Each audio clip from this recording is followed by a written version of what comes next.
কাশমণিতে সভা করলেন, সভা করে সেখানে বললেন যে আসামে গোমাংস খাওয়া বন্ধ করে দিয়েছে আসাম সরকার, তাকে ধন্যবাদ জানিয়েছেন এবং বললেন যে 26-এ যদি আমরা ক্ষমতায় আসি পশ্চিমবঙ্গেও কিন্তু গোমাংস খাওয়া বন্ধ করে দেবো। সর্বপ্রথম বলি, অসম সরকার যে অসাংবিধানিক কাজ করেছেন, সংবিধান বহির্ভূত কাজ করেছে, সংবিধানের আর্টিকেলে ধর্ম বর্ণ নির্বিশেষে মানুষের চলাফেরার স্বাধীনতা, খাদ্যাভ্যাসের স্বাধীনতা, বাসস্থানের স্বাধীনতা, বাক স্বাধীনতা যেগুলো উল্লেখ আছে, যেগুলো ক্রমশ বিজেপি পরিচালিত সরকারগুলো, কি কেন্দ্র সরকার কি রাজ্য সরকারগুলো যেভাবে কেড়ে নিচ্ছে, সংবিধান বহির্ভূত কাজ করছে, এটাকে তিনি একজন আইনসভার সদস্য হিসাবে কিভাবে সমর্থন করলো সেটা প্রশ্ন থেকে যাচ্ছে। এবার আসা যাক, অসমে যেটা হয়েছে নিশ্চিতভাবে সেটা আইনি চ্যালেঞ্জ হবে, আগামী দিনে চ্যালেঞ্জ হবে, সেটা কোর্টে সেটা ফাইসাল্লা হবে। এখন প্রশ্ন আমার এখানে আপনাদের বলি, বিজেপি দুটো জিনিস ভালো করে জানে, একটা হচ্ছে নোট আর একটা হচ্ছে ভোট। এই বিজেপিকে বলুন মণিপুরে যেতে, ওখানে গোমাংস নিয়ে কথা বলতে বলুন, এই বিজেপিকে বলুন মেঘালয়ে গিয়ে কথা বলতে, নর্থ ইস্টে যে কটা রাজ্য আছে গোয়াতে গিয়ে বলুন তো যে বলুক ওটা গোমাংস বন্ধ করব, এদের কোনো কথা দেখবেন এরা বলবে না। ওখানে ভোটের জন্য এরা গোমাংসটা গোমাতার, এদের ভাষাতে গোমাতার প্রতি এদের তোমার ভালোবাসা থাকবে না। উল্টে যদি বলার দরকার বলে দেবে তোমরা বেশি করে গোমাংস খাও, কোনো অসুবিধা নেই, মানে ভোটের দরকার। আর এই বাকি জায়গাগুলোতে নোটের দরকার। আমরা জানি পশ্চিমবাংলা, উড়িষ্যা, অসম এই সমস্ত এলাকাতে প্রচুর গরু আছে। আমরা যারা জানি বা অনেকে জানেন না তাদের উদ্দেশ্যে বলা হচ্ছে, পশ্চিমবাংলার কথা আমি যদি বলি, গোমাংস বিক্রি হচ্ছে খুব বেশি হলে 1 কেজির দাম 250 টাকা, 250। এরা সুকৌশলে এই গোমাংস গুলোকে এখানে খাওয়া বন্ধ করতে চাইছে কেন? অসমে বন্ধ করতে চাইছে কেন? ইউপিতে বন্ধ করেছে কেন? কারণটা হচ্ছে এটাই, ইউপিতে গোমাংসের দাম 200 টাকা কিলো, সেই গোমাংসটা প্যাকেটজাত করে প্যাকেটে সুন্দর করে দিয়ে সৌদি আরবে পাঠাবে, মিডল ইস্টে পাঠাবে, ইউরোপে পাঠাবে, আমেরিকাতে পাঠাবে, লাতিন আমেরিকাতে পাঠাবে, সেটা 1000-1200 টাকা করে কিলো হয়ে যায়।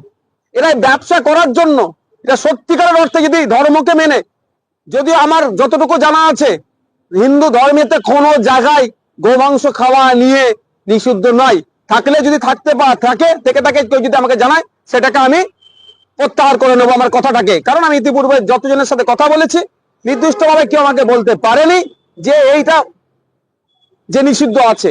আমি সেই বিষয়ে যাচ্ছি না, খাওয়া বৈধ কি অবৈধ ধর্মীয় মতে। কিন্তু ইন্ডিয়াতে, পশ্চিমবাংলাতে অসমের মুসলমান গোমাংস খেলে গোমাতাকে এদের অপমান হয়ে যাবে।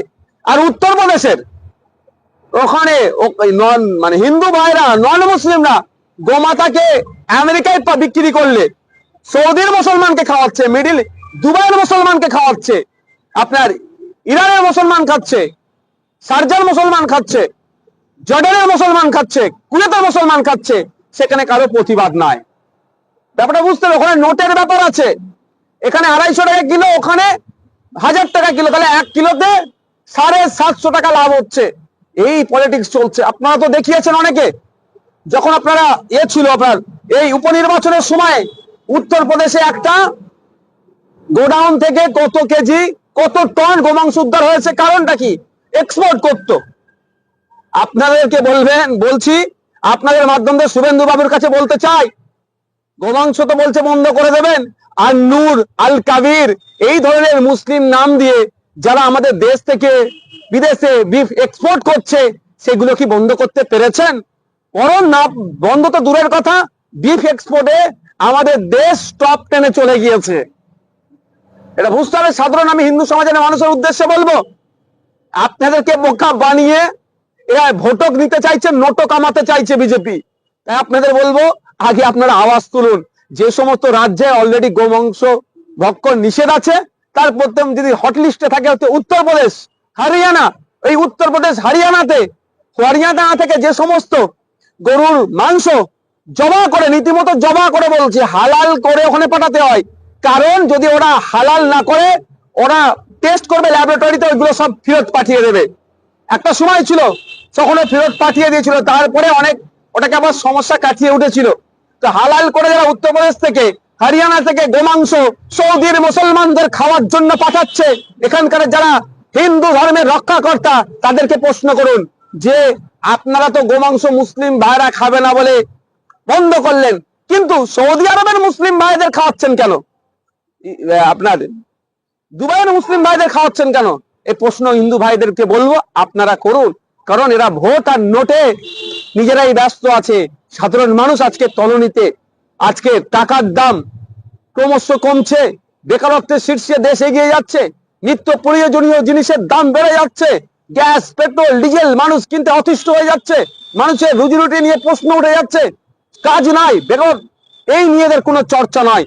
এগুলো থেকে ঘুরিয়ে শুধু ধর্ম ধর্ম নিয়ে খেলাতে মেতে উঠেছে। আজকে শুভেন্দু অধিকারী এও বলেছেন, আমরা জানি যে কদিন আগে যেটা মুর্শিদাবাদের বেলডাঙ্গাতে যে ঘটনাটা ঘটেছিল, সেই ঘটনাকে কেন্দ্র করে শুভেন্দু অধিকারীর বক্তব্য, সেখানে নাকি মুসলিমরা 50টা মন্দির ভেঙে দিয়েছে এবং গার্ডেন ডিস আরো শ্যামপুর বিভিন্ন জায়গায় নাকি হিন্দুদের মন্দির ভাঙা হয়েছে, যেখানে সরকারি কোনো রিপোর্টও নেই বা এইরকম ধরনের কোনো কেসও নেই। কিন্তু শুভেন্দু অধিকারী আজকে এই মিথ্যা বক্তব্যগুলো আছে। আমি দেখুন শুভেন্দু অধিকারী কতটা মানে সত্য কথা বলছে প্রশ্ন থেকে যায়। আপনি যে কথা বললেন গতকাল বিধানসভার মধ্যে, গতকাল কি পরশুদিন বিধানসভার মধ্যে উনি দাঁড়িয়ে বলেছেন 50টা হিন্দু সমাজের মানুষের ধর্মস্থান অর্থাৎ মন্দির ভেঙেছে। যদি এই ধরনের হয়ে থাকে, চরম অন্যায় হয়েছে। সাথে সাথে রাজ্য পুলিশের কাছে আমি জানতে চাই, প্রেস স্টেটমেন্ট দিক, এই মন্দির যদি কেউ ভেঙে থাকে তাদের কজনের বিরুদ্ধে অ্যাকশন নিয়েছে। আর যদি না ভেঙে থাকে, এইভাবে মিথ্যা প্রচার করার জন্য শুভেন্দু অধিকারীর বিরুদ্ধে রাজ্য প্রশাসনের সর্বোচ্চ কর্তা যিনি মমতা ব্যানার্জি কি ব্যবস্থা গ্রহণ করেছেন, কি সুমোটো করেছেন, সেটা আমরা দেখতে চাই। এটা আমি কিন্তু বলবো না, আমি প্রয়োজনে আরটিআই করবো, বেলডাঙ্গা থানাতে আরটিআই করবো। ওই সময় কত ফেক কেস, মানে কত কেস হয়েছে, কি কি কেস হয়েছে, সেটা আমি জানতে চাইবো। কারণ যেভাবে মিথ্যাচার করে মানুষের মধ্যে, সমাজের মধ্যে বিভেদ লাগাতে চাইছে মমতা ব্যানার্জি সরকার চুপচাপ বসে সব মজা দেখছে। মমতা ব্যানার্জি দোষী করছে, এর বিরুদ্ধে কনডেম করা, এর সত্যতা প্রেস স্টেটমেন্টের মাধ্যমে জানানো। দুর্ভাগ্যের বিষয় দেখলাম হাউসের মধ্যে বলেছে কিন্তু 50টা মন্দির নাকি ভেঙেছে। যদি আমি মিডিয়ার মাধ্যমে সাধারণ মানুষের উদ্দেশ্যে বলছি, ধর্মপ্রাণ মানুষকে বলছি, যদি 50টা মন্দির ভেঙে থাকে, তা যারা ভেঙেছে তাদের বিরুদ্ধে ব্যবস্থা কজনের বিরুদ্ধে নিয়েছে, সেটাও সরকার প্রশাসনকে প্রেস কনফারেন্স করে জানাতে হবে। আওয়াজটা তুলুন। কারণ আমরা ধর্মপ্রাণ মানুষ, কোন ধর্মের স্থানে আঘাত দিক কোনোদিন মেনে নিতে পারবো না। আর যদি মিথ্যা হয়, মিথ্যা প্রচার করার জন্য, মিথ্যা প্রচার করে মানুষের মধ্যে সম্প্রীতি ঐক্য বিনষ্ট করার জন্য যারা মিথ্যা প্রচার করছে, তাদের বিরুদ্ধে কি ব্যবস্থা নিয়েছে বা নেবে, সেটা প্রেস কনফারেন্স করে প্রশাসনকে বলতে হবে। অন্যথায় জানবো শুভেন্দু অধিকারীকে দিয়ে বলিয়ে হিন্দু মুসলমানের বিভাজন করে একটা ভোট তৃণমূলের কাছে রাখতে চাইছে আর একটা ভোট বিজেপির কাছে রাখতে চাইছে। এই ভোটটা ভাগাভাগি করে ওরা করে তৃণমূল আর বিজেপি শাসক আর অপোজিশনে থাকতে চাইছে। আমরা দেখেছি আজকে শুভেন্দু অধিকারী যা বক্তব্য দিয়েছে, ঠিক হচ্ছে রাজ্যের সমস্যা বা দেশের সমস্যার কোনো কথা নেই, বা বাংলাদেশ ইস্যু নিয়ে তারা সভা করেছে, সেইটা নিয়ে একদমই ফেলেছে। কিন্তু পুরো বক্তব্যের মধ্যে বেশিরভাগ উস্কানি, এই যে বারবার উস্কানি দিচ্ছে। এর আগে আমরা দেখেছিলাম নবান্ন অভিযানের সময় বলেছিল যে লাশ পড়বে, এই যে বারবার উস্কানি দিচ্ছে। কি মনে করেন শুভেন্দু অধিকারীকে গ্রেফতার করা উচিত? আরে মমতা ব্যানার্জি করবে, মমতা ব্যানার্জি টিএমসি সরকার তো ছেড়ে রেখেছে।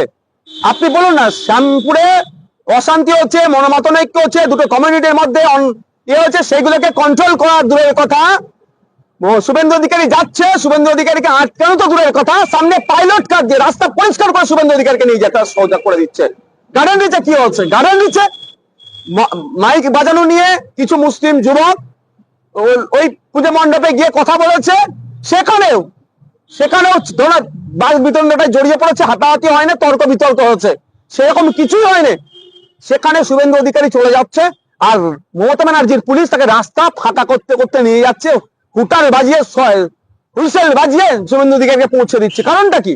আপনি কি করে ভাবছেন যে শুভেন্দু অধিকারীকে গ্রেফতার করবে মমতা ব্যানার্জি সরকার? এটা তো চাইছে মনে প্রাণে শুভেন্দু অধিকারী ভরকাওয়া ভাষণ দেবে, এই ধরনের কথা বলবে, হিন্দু বিপদে আছে বলবে, হিন্দুদের ক্ষমতায় আসে 2026-এ গরু বন্ধ করে দেবে, খাওয়া বন্ধ করে দেবে, এই ধরনের যতই বলবে তৃণমূলের তত লাভ। পশ্চিমবাংলা 27% অ্যাবভ যে মুসলিম আছে, তো মমতা ব্যানার্জি কোলে উঠে পড়বে, তৃণমূলের কোলে বসে যাবে, এরা ক্ষমতায় থাকবে আর ঠিক সুকৌশলে বিজেপিকে পাশে দান করিয়ে রেখে দেবে, যে অন্য যারা সেকুলার ফোর্সেস যেগুলো আছে সেগুলোকে ধ্বংস করে দেবে। এরা সাম্প্রদায়িক রাজনীতি করার জন্য একে অপরকে সহযোগিতা করছে।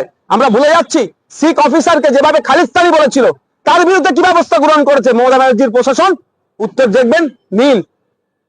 যে একের পর একটা বড় বড় কথা বলে যাচ্ছে বিজেপি নেতারা, যেই বটাতে, যেই কমেন্টস গুলোতে হিংসা হতে পারে, আগুন লাগতে পারে। আমরা সব সময় চাই হিংসা মুক্ত সমাজ, কিন্তু কার বিরুদ্ধে কটা ব্যবস্থা গ্রহণ করেছে? কেউ বলছে কোমরে লাথি মেরে দেশ থেকে তাড়িয়ে দেবো, কেউ বলছে বুক দেখে লক্ষ্য করে গুলি করো। কোথায় প্রশাসন, রাজ্য প্রশাসন তাদের বিরুদ্ধে কি ব্যবস্থা গ্রহণ করেছে? আর আমি একটা পুলিশকে দালাল বলেছিলাম, ও দালাল পুলিশ এখনো বলছি আমার নামে নোটিশ পাঠিয়েছে, আমার নামে কেস করতে চাইছে, ওরা কেস করেছে। ভাবতে পেরেছেন এই সরকারের দ্বিচারিতা? যে হিন্দু মুসলমান করে করে হিন্দু মুসলমানের মধ্যে বিভেদ করে করানোর চেষ্টা করছে, তার বিরুদ্ধে কোনো কিছু দেখতে পাচ্ছি না। আর একটা দালাল অফিসারকে দালাল বলেছি বলে আমার নামে একাধিক ধারায় মামলা করেছে রাজ্য প্রশাসন। এই রাজ্য প্রশাসনের দ্বিচারিতা সাধারণ মানুষকে বলবে একটু দেখুন। তৃণমূলে আজকে